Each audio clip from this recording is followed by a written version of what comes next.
예, 지난 1년 동안 그 로마서를 텍스트로 해서 그 말씀을 증거했습니다.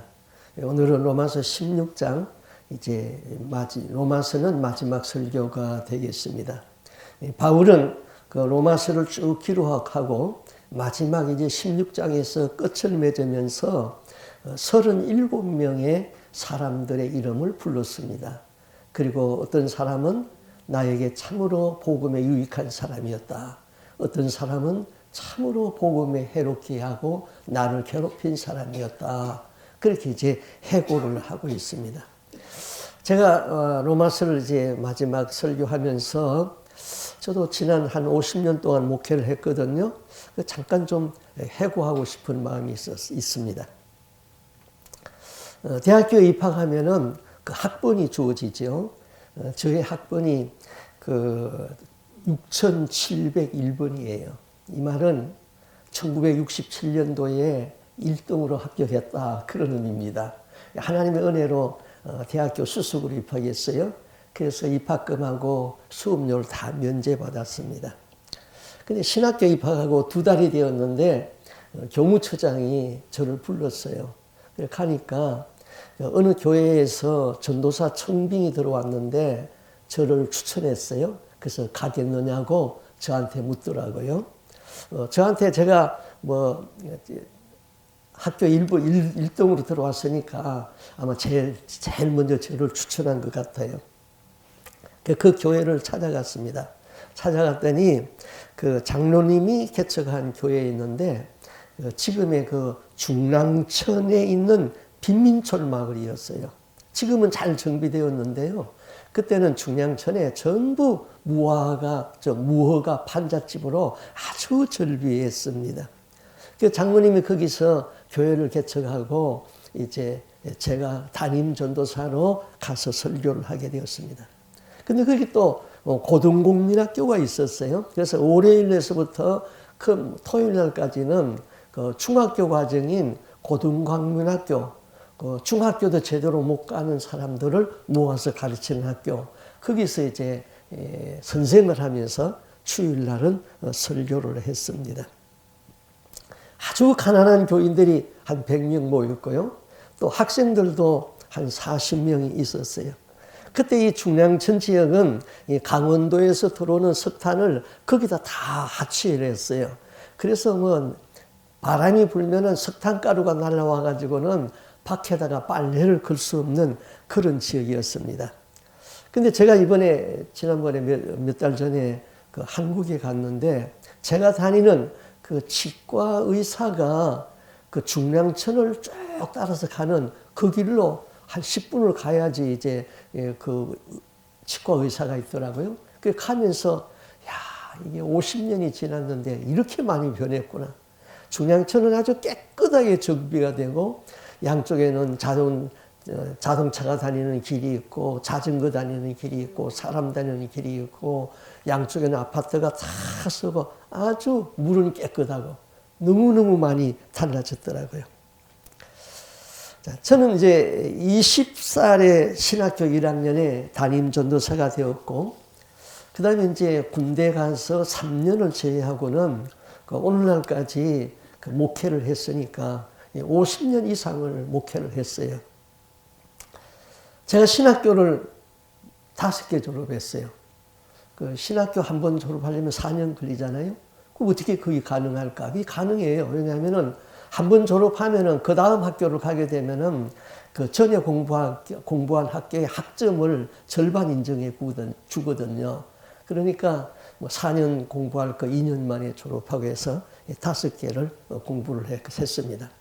하고 싶은 이야기는 제가 50년을 목회하면서 바울이 37명의 사람들을 거론하면서 참 좋은 사람이었다. 목회에 아주 해를 끼친 사람이었다 하듯이 저의 목회에도 도움을 주었던 그 많은 사람들이 지금 제 기억에 남아 있습니다. 가끔 생각합니다. 그들을 위해서 지금도 축복하고 기도합니다. 참 고마웠다. 감사하다. 그 사람 참 좋은 사람이었다. 그래서 그 사람들의 이름을 지금도 기억하고 축복합니다. 제가 서울 강남에서 교회를 개척하고 교회를 13년 섬기고 미국에 왔어요. 미국에 와서 조지아 아틀란타에서 교회를 개척했습니다. 그런데 그때 한국에서 저희 교회의 장로로 섬기던 분이 일부러 미국에까지 왔어요. 저를 찾아서. 그래서 이제 뭐 교회 개척하니까 아직 어렵잖아요. 그분이 예배 참석하고 가면서 그래요. 목사님, 미국에 와서 참 고생하시네요. 교회에 벤 승용차가 필요한 것 같은데 제가 한 대 사드리고 가겠습니다. 그리고는 벤을 한 대 사주고 갔어요. 그 장로님 아들이 제가 한국에 있을 적에 그 초등학교 1학년이었었거든요. 근데 지금 그 성결교 신학교를 졸업하고 목사가 되었어요. 그래서 지난번에 가서 참 그 장로님과의 지금도 그 인연이 있어서 서로 기도하고 만나고 그러거든요. 제가 50년 동안 목회한 설교 자료를 다 준비를 하고, 제가 지금까지 한 책을 읽은 것이 한 600~700권 읽었어요. 읽은 거 다 급히돼서 정리해놨거든요. 그거 정리해서 다 해가지고는 그 아들 목사에게 주고 왔습니다. 제가 15년 전에 미국에 와가지고 이 직장에 암이 생겨가지고 죽다 살아났거든요. 그때 죽는 줄 알았어요. 여러 성도님들이 저를 위해서 기도를 했습니다. 제가 한국에 있는 참 친구 목사가 하나 있는데 기도를 부탁했어요. 그 친구 목사가 카톡으로 이렇게 답이 왔어요. 친구 한 목사, 내가 자네를 위하여서 전 교인에게 중보 기도를 부탁하고 기도하고 있지. 나 역시 새벽마다 자네를 위해서 기도하고 있네.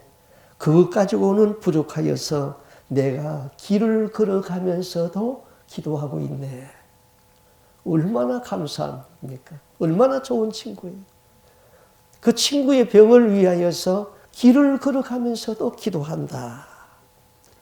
속담에 친구가 친구의 얼굴을 빛나게 해준다, 그런 사람이 있죠. 여러분, 사귀면은 사귈수록 좋은 사람이 있고요. 사귀면은 이런 사람 사귀면 안 되겠다, 그런 사람이 있어요. 여러분, 목사 킬러는 누군 줄 압니까? 목사를 죽이는 사람. 목사가 목사를 죽여요. 예수님을 죽인 사람은 제사장들과 바리새인들과 서기관들이었어요. 바울을 괴롭힌 사람들은 하나님을 믿는 유대인들이었어요. 오늘날 목사를 죽이는 사람은 목사입니다. 목사 죽이는 사람 절대로 좋은 목사 아니에요. 목사를 살리는 사람이 좋은 목사지요. 목사가 목사를 세워주는 목사는 정말 희귀해요. 목사를 세워주는 목사는 좋은 목사예요. 그러나 목사 킬러, 그 정말 좋지 않은 사람이에요.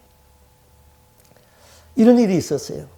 제가 서울에서 목회를 하는데 휠체어를 타신 분 전도사님이 우리 교회를 왔어요. 이분이 철도 공무원이었는데 그 짐이 위에서 떨어져 가지고 뇌를 때렸어요.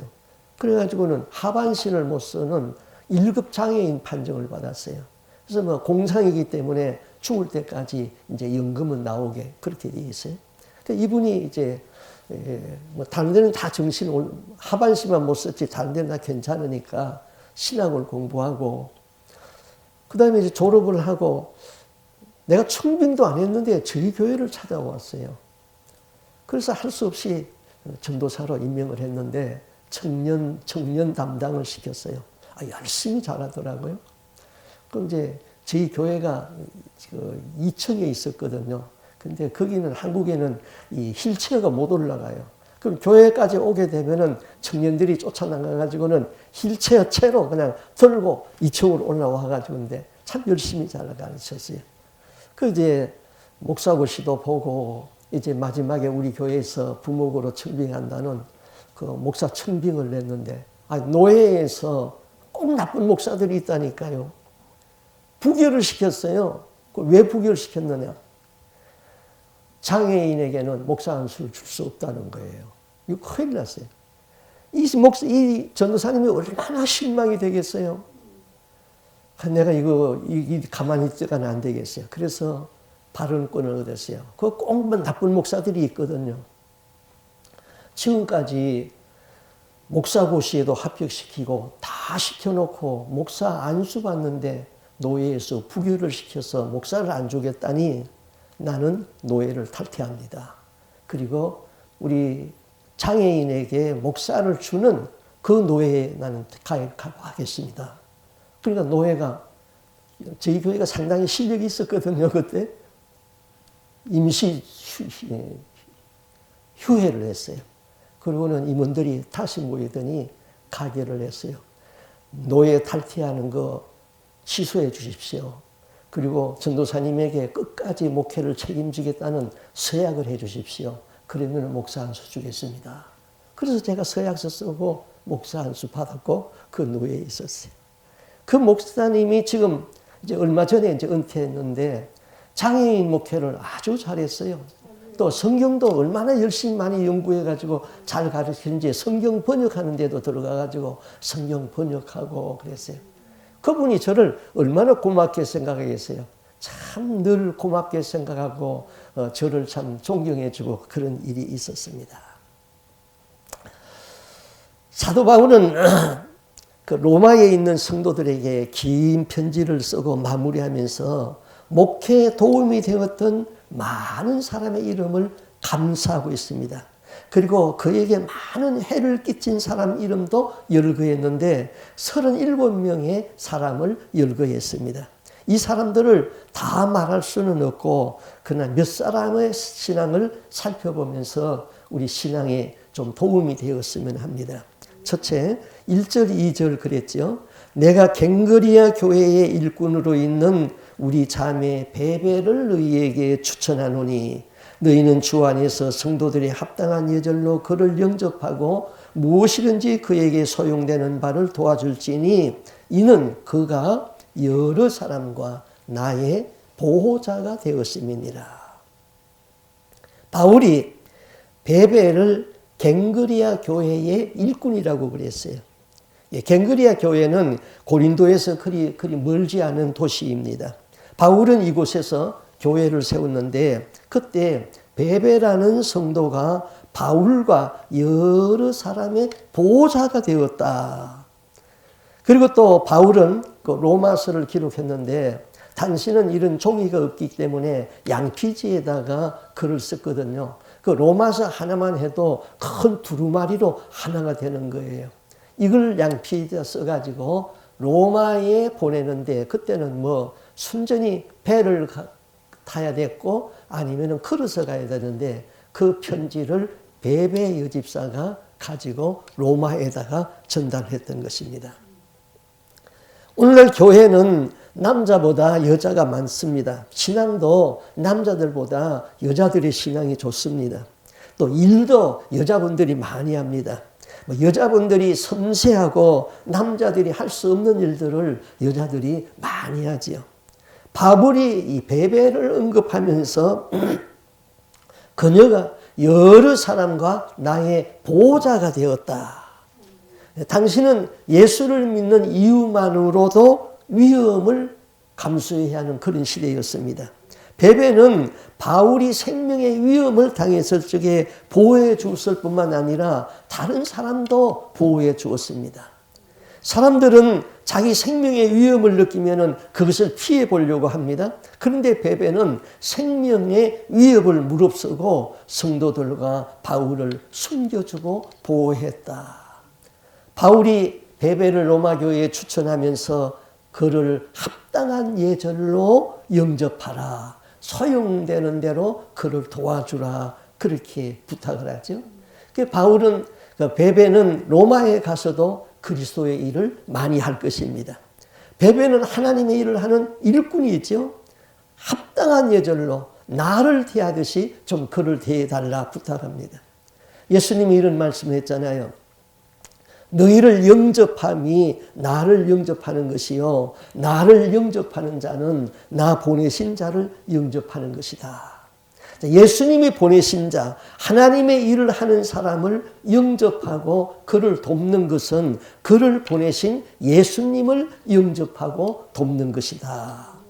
여러분이 꼭 선교사가 되지 아니해도 또 이국에 가지 아니해도 그곳에 파송한 선교사들을 우리가 돕고 그를 환영하는 것은 곧 예수를 돕고 환영하는 것하고 똑같다, 그런 뜻이죠. 그 다음에 두 번째는 그 브리스가와 아굴라를 추천했어요. 16장 3절에 너희는 그리스도 예수 안에서 나의 동역자인 브리스가와 아굴라에게 문안하라. 그들은 내 목숨을 위하여 자기들의 목까지 내어놓았나니 나뿐 아니라 이방인의 모든 교회도 그들에게 감사하느니라. 바울이 두 번째 거론한 인물은 그 브리스가와 아굴라입니다. 이들을 나의 동역자라고 그랬어요. 그리스도의 복음 사역에 같이 동사하였다는 것이죠. 그들 부부는 바울을 위하여서 자기들의 목숨까지 내어놓으면서 충성을 다한 사람이에요. 이방인의 모든 교회들까지도 저들에게 감사한다고 했습니다. 자, 브리스가와 아굴라는 이 부부지간이죠. 성경에 그 이름이 6번 나옵니다.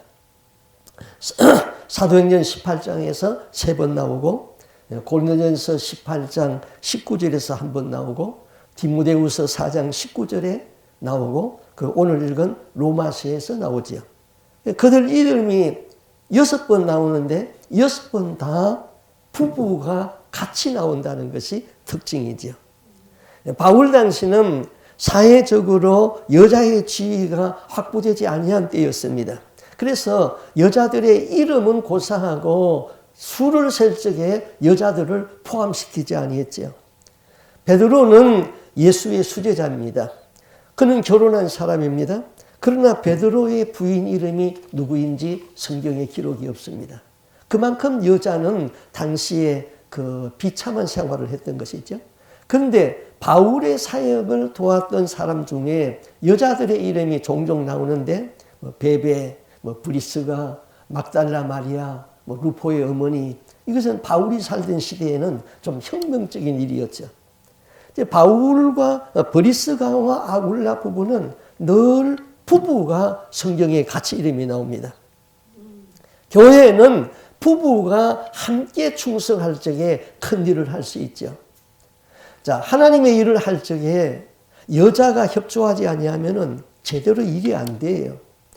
또 여자가 협조하지 아니하면은 목사님 내 집에 초청 안 합니다. 못 합니다. 예, 남자가 초청 못 하죠. 예. 또 남자가 협조하지 아니하면은 큰 일을 해낼 수가 없어요. 예. 부부가 함께 예수 믿고 뜻을 같이 한다는 것은 하나님의 나라를 확장하는 데에 큰 도움이 되고 부부가 살아가는 원리 면에서도 큰 행복이고 축복이 되는 것이죠. 그 다음 이들 부부는 교회와 함께한 사람이에요. 5절에 이렇게 말했잖아요. 또 저의 집에 있는 교회에 문안하라. 이 말씀을 보면은 그 교회가 브리스가와 아굴라의 그 가정이 교회로 오픈되었던 것이죠. 자기 가정집을 교회로 오픈해가지고 사용하고 있었습니다. 저도 처음에 그 미국에 와서 교회를 개척할 적에 그 교회 장로님이 자기 집을 사용하라고 그래가지고 장로님이 집을 오픈해 주었어요. 주일이면은 아침부터 성도들이 들어옵니다. 그러면은 그 집 사람들은 그냥 아침부터 휴식을 다 뺏어가는 것이죠. 희생이 따르는 것이죠. 브리스가와 아굴라 부부는 이들은 정말 예수님을 사랑하고 자기의 집을 교회로 오픈했다. 교회가 있는 곳에서는 우리는 교회의 손님으로 있는 것이 아니라 교회의 주인의식을 가지고 섬기는 것이 중요하지요. 여러분, 교회를 오래 다녀도 항상 교회에 그저 손님으로 있는 분이 있습니다. 그러면 안 되죠. 또 그 반대로 어떤 사람은 내가 이 교회의 터줏대감이다 하고 또 너무 설치는 사람도 있어요. 그것도 좀 삼가야 되는 것이죠. 우리는 교회의 손님이 돼도 안 되고 너무 설치는 사람이 돼도 안 되고 교회와 더불어서 살아가는 우리 신앙이 돼야 됩니다. 교회를 섬기는 것이 아주 취미가 돼야 되는 것이죠. 바울은 이들 부부를 소개하면서 나의 동역자다. 그렇게 말했어요. 이들 부부는 고린도에서 바울을 만났잖아요. 바울은 고린도에서 같이 그 직업이 같았어요. 천막을 건축업을 하는 그런 일이었어요. 그래서 거기서 교회를 같이 섬겼어요. 1년 6개월 섬기고 바울이 에베소로 가게 되었어요. 그러니까 브리스가와 아굴라 부부가 바울을 따라서 에베소로 또 갔어요. 에베소에서 또 3년을 같이 섬겼어요. 또 바울이 이제 로마를 가니까 거기 좀 남아있다가 나중에 또 로마에 와서 또 만나게 되는 것이죠. 그러면서 그들은 내 목숨을 위하여 자기들의 목까지 내어놓았다. 자, 목숨까지도 아끼지 아니하는 그런 구원자, 이런 사람을 목회에 만나면은 뭐 전쟁에서 1000명의 병사를 얻는 것과 같은 것이지요. 이런 헌신자들이 있기 때문에 하나님의 나라는 확장되어 가는 겁니다. 바울은 목회 사역에서 죽을 고비를 많이 당했습니다. 브리스가는 바울을 목숨까지 아끼지 않고 도와줍니다. 이 모든 주관이 그 아내 되는 브리스가의 주도로 이루어집니다.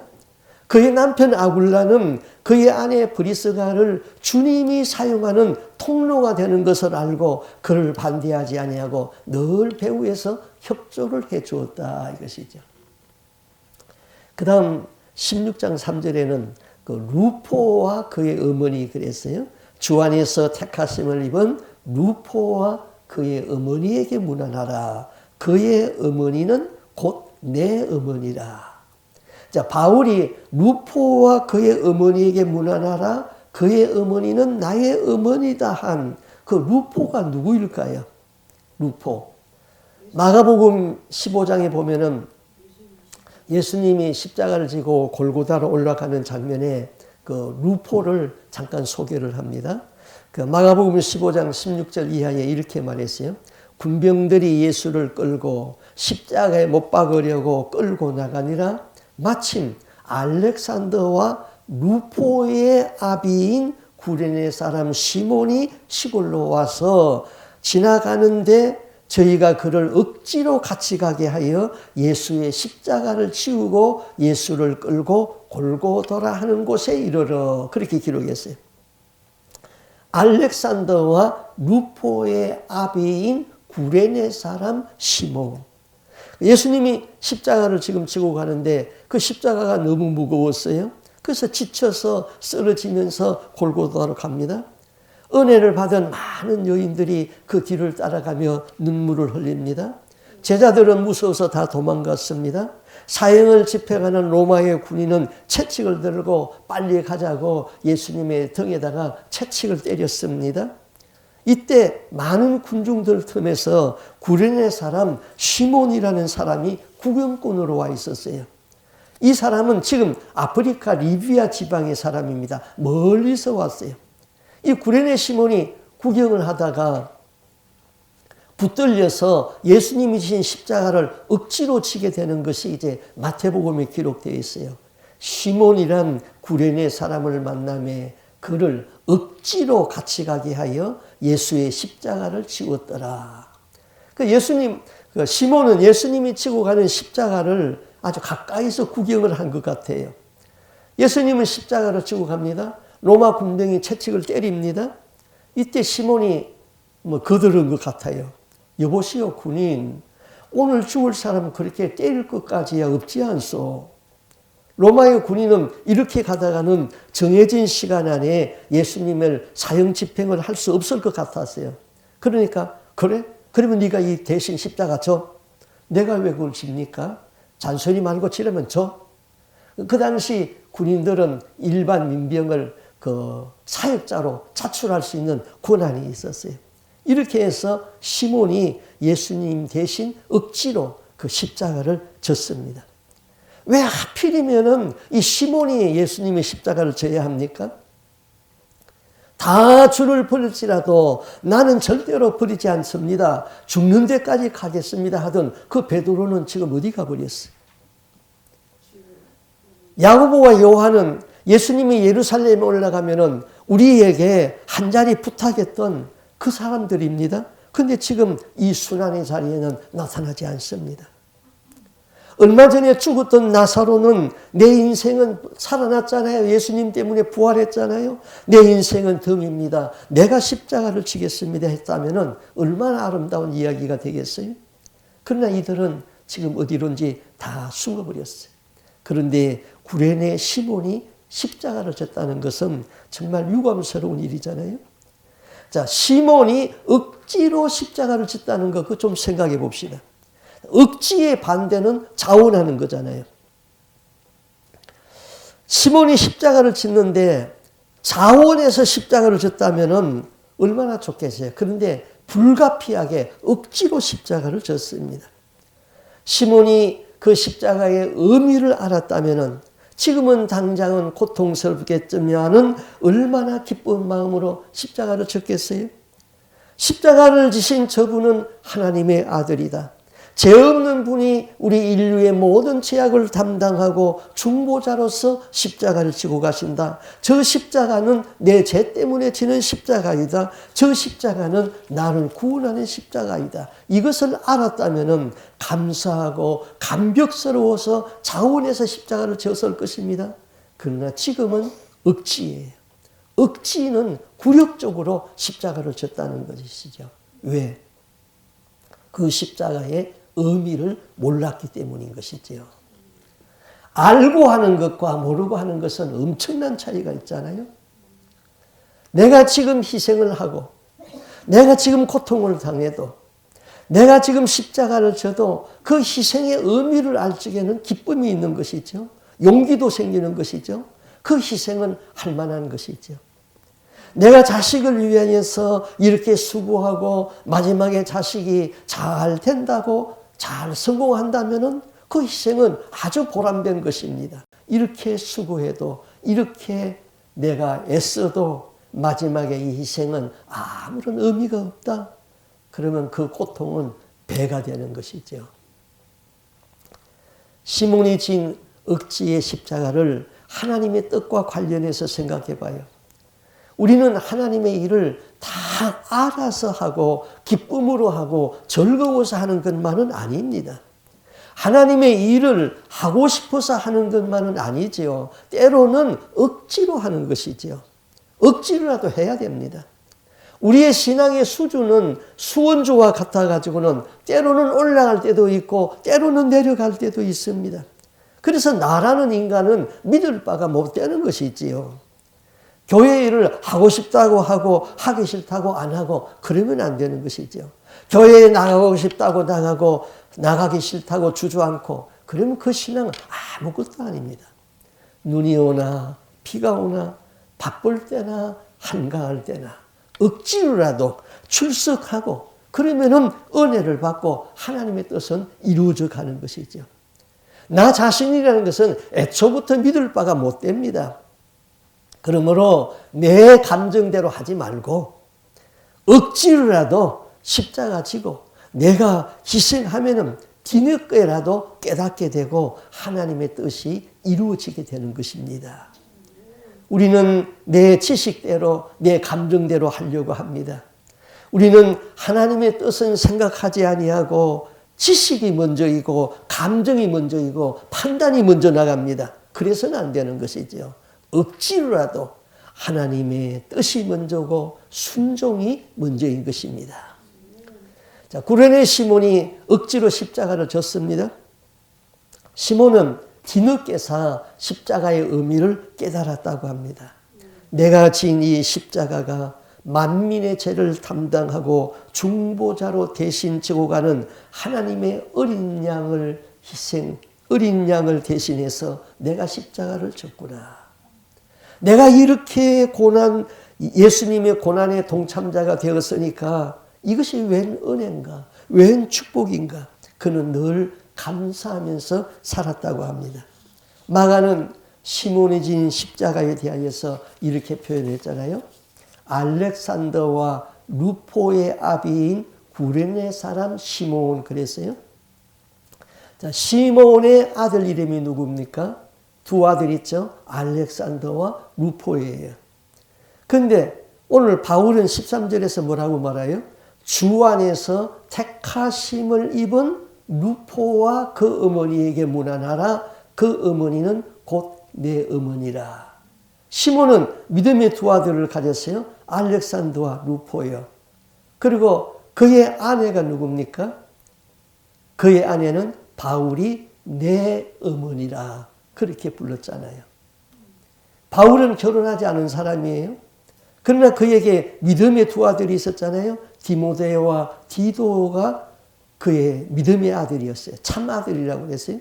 그리고 루포의 어머니, 곧 십자가를 대신 졌던 시몬의 아내를 나의 믿음의 어머니다. 그렇게 말했습니다. 구르네 시몬은 후에 빌립보 교회에 디모데를 이어서 교구장이 되었다고 기록하고 있습니다.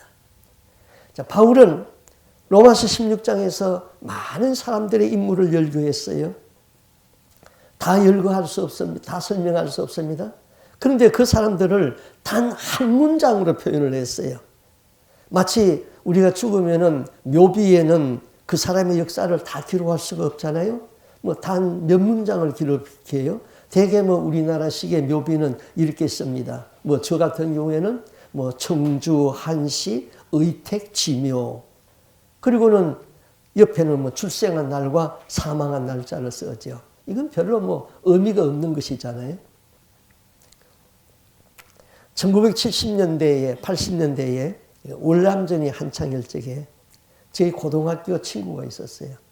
교회의 친구였고 저를 굉장히 좋아했어요. 어려움만 있으면은 저한테 와서 이 얘기를 했어요.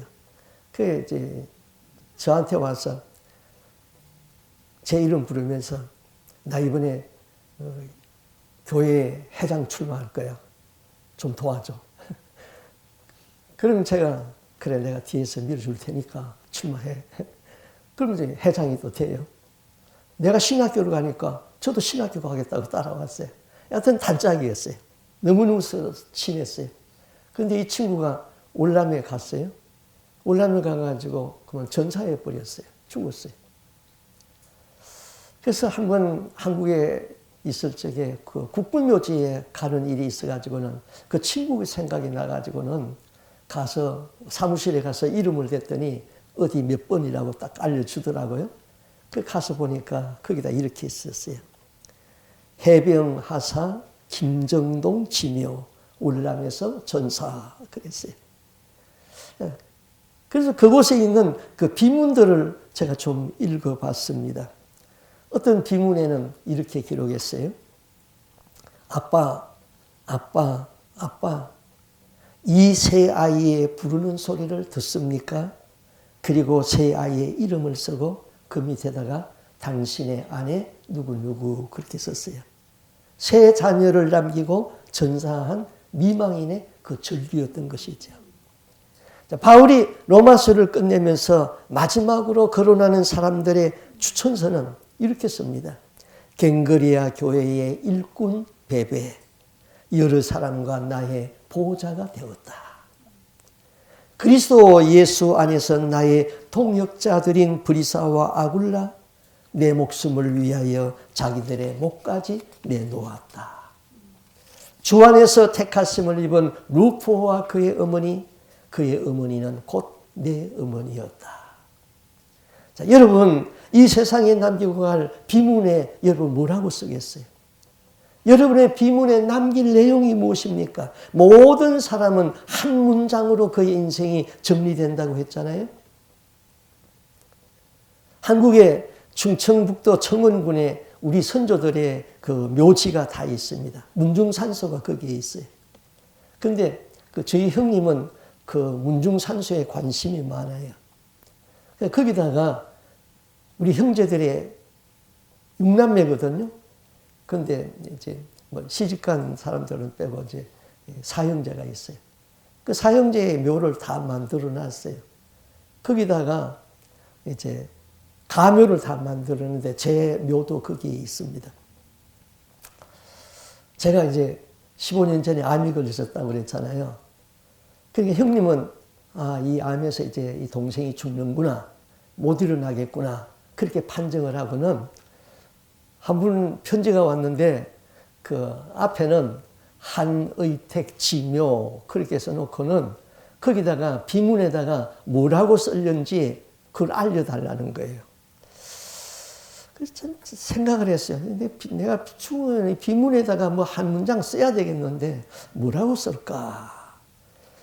내 속으로 생각하기를 그래도 내가 평생 목회했으니까 예수를 바르게 증거하려는 삶을 살았다. 그렇게 마음에 쓰고 싶은데 내 속에서 뭐라고 그런지 성령이 뭐라고 그런지 아세요? 너는 죄인으로 살았다. 기가 차잖아요. 목회한다고 했는데 성령은 너는 이제까지 죄인으로 살았다. 그래서 그걸 못 썼어요. 못 쓰고 이제 우물쭈물 하는 사이에 하나님 은혜로 병이 다 나았어요. 지금 나보고 또 그 비문에다가 뭐라고 쓸까? 그러면은 지금은 죄인으로 살다가 예수 믿고 천국 갔다. 그 말밖에 할 것이 없어요. 그리고 또 가끔 생각해요. 나는 주일 인생의 행복으로 살았지. 그래서 오늘 아침에도 집사람 보고 인사하기를 아침에는 해피 선데이 그러고 인사합니다. 예. 자, 주일 인생의 행복으로 살았습니다. 그게 내 인생이었어요. 자, 여러분 남은 생에는 교회와 함께 살았습니다. 자, 여러분 남은 생에는 교회와 더불어서 좋은 추억을 남겨야 되겠는데 말씀에 붙잡혀서 하나님의 뜻을 이루는 의의 도구가 되기를 바라는 것입니다. 여러분의 인생을 한 문장으로 정리하면 어떻게 정리할까? 한번 깊이 생각해 볼 수 있기를 바랍니다. 그리고 이제 바울은 로마서를 마치면서 25절에서 27절에 이렇게 말합니다. 나의 복음과 예수 그리스도를 전파함은 영세 전부터 감추어졌다가 이제는 나타내신 바 되었으니 영원하신 하나님의 명을 따라 선지자들의 글로 말미암아 모든 민족이 믿어 순종하게 하시려고 알게 하신 바 그 신비의 계시를 따라 된 것이니 이 복음은 너희를 능히 견고하게 하실 지혜로우신 하나님께 예수 그리스도로 말미암아 영광이 세세무궁토록 있을지어다. 지금까지 진리를 다 말하고는 결론에 가서는 이렇게 말합니다. 이 신비의 진리의 말씀은 영세 전부터 영원 전부터 감추어진 것이라고 그랬어요. 왜 감추어졌을까요? 너무나 신비롭기 때문에 감추어졌고 인간의 죄와 교만 때문에 감추어진 진리가 깨달아지지 않는다는 것이지요. 그리고 하나님의 말씀은 비유와 상징으로 되었기 때문에 감추어진 진리인 것이지요. 예수 그리스도는 신비에 감추어져 있는 것이지요. 신비 안에 있는 예수 그리스도는 하나님의 계시를 받은 자만이 알 수 있다. 하나님은 교만한 자에게는 자신을 계시하지 않습니다. 하나님의 말씀은 계시를 받은 자만이 그 의미를 알 수 있다는 것입니다. 겸손한 마음으로 하나님을 찾고 찾으면은 하나님은 자신을 우리에게 계시하여 주십니다. 하나님의 계시의 영이 우리 안에 충만하여서 그 말씀의 신비가 날마다 깨달아질 수 있는 우리의 삶이 될 수 있기를 주님의 이름으로 부탁드립니다. 아멘. 기도하겠습니다. 하나님 아버지, 우리가 일생을 주님을 섬기면서 살아왔습니다.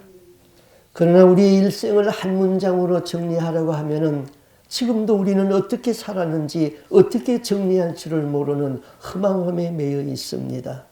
하나님 아버지, 참으로 죄된 인생이었고 부끄러운 인생을 살아왔던 저희들입니다.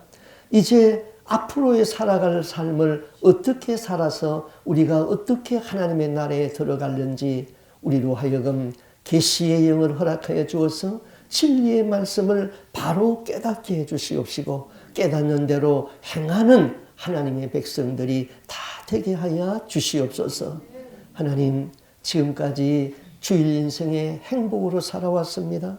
하나님 앞에 간절히 소원하옵는 것은 나와 함께 믿음 생활하는 이 성도들이 진리의 말씀을 계시의 영을 바로 깨닫고 바로 행하여서 한 사람도 구원에서 낙오되지 아니하고 다 천국 백성 되는 것이 주님이 십자가에서 흘리신 보혈의 값을 헛되게 하지 않는 것을 믿습니다.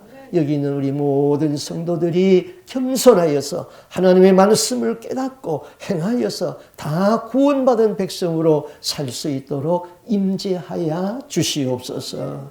이 모든 말씀 예수 그리스도의 이름으로 기도하옵나이다. 아멘.